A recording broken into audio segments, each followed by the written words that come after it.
Hi மக்களே, இன்னைக்கு என்னோட ஸ்டைலில் வைரல் ஆம் பப்படை. இந்த மேங்கோ சீசன் முடியறதுக்குள்ள மறக்காமல் இந்த ரெசிபியை உங்கள் வீட்டு கிட்ஸுக்கு நீங்கள் ட்ரை பண்ணி கொடுங்க. இதோட டேஸ்ட் எப்படி இருக்குன்னு அவங்களும் உங்ககிட்ட சொல்லுவாங்க. இதுக்கு நான் ஒரு 4 மீடியம் சைஸ் மாங்காய் எடுத்திருக்கேன்.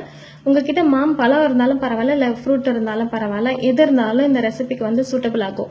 இது எல்லாமே தோல் எல்லாமே நீக்கிட்டு சின்ன சின்ன பீஸாக கட் பண்ணிவிட்டு ஒரு மிக்சர் ஜாரில் ஆட் பண்ணிவிட்டு இதை ஃபைன் பேஸ்ட்டாக அரைச்சிட்டு இப்போ ஒரு பேன் எடுத்திருக்கேன். அதை வந்து சூடு பண்ணிவிட்டு அதில் நம்ம அரைச்சி வச்சிருக்க மேங்கோ பியூரிவை வந்து ஆட் பண்ணிக்கோங்க. கொஞ்சமாக ஆட் பண்ணிவிட்டு நல்லா கலந்து கொடுத்துட்டு இதுக்கு ஒரு 4 டேபிள் ஸ்பூன் அளவுக்கு சுகர் ஆட் பண்ணியிருக்கேன். 1 டேபிள் ஸ்பூன் அளவுக்கு சில்லி ஃப்ளேக்ஸ் ஆட் பண்ணியிருக்கேன்.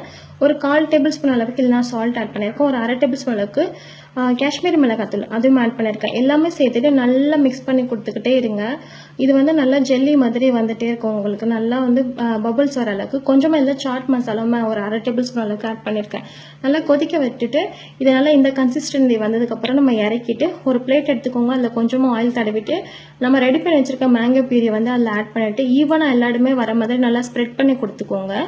இதை நம்ம வந்து வெயிலில் காய வைக்கணும். வெயிலில் ஒரு 2 நாள் காய வச்சிங்கன்னா போதும். இது எல்லாமே ட்ரை ஆகிட்டு உங்களுக்கு எப்படி இருக்குன்னு பாருங்கள். நான் காமிக்கிறேன் பாருங்கள். இப்போ வந்து ஜெல்லி மாதிரி இது வந்து சூப்பராக இருக்கும். இதை நான் எடுத்து காமிக்கிறேன் எப்படி இருக்குன்னு சொல்லிட்டு. நீங்கள் உங்களுக்கு எந்த ஷேப்பில் வேணாலும் நீங்கள் கட் பண்ணி பார்த்துக்கலாம். இங்கே பாருங்கள் எப்படி இருக்குன்னு சொல்லிட்டு. இது டேஸ்ட்டு கண்டிப்பாக கிட்ஸுக்கு ரொம்ப பிடிக்கும். நான் வந்து இதை ரோல் பண்ணிவிட்டு ஒரு குட்டி குட்டி பீஸா இதை வந்து கட் பண்ணி நான் வந்து பசங்களுக்கு இதை வந்து கொடுக்குறேன்.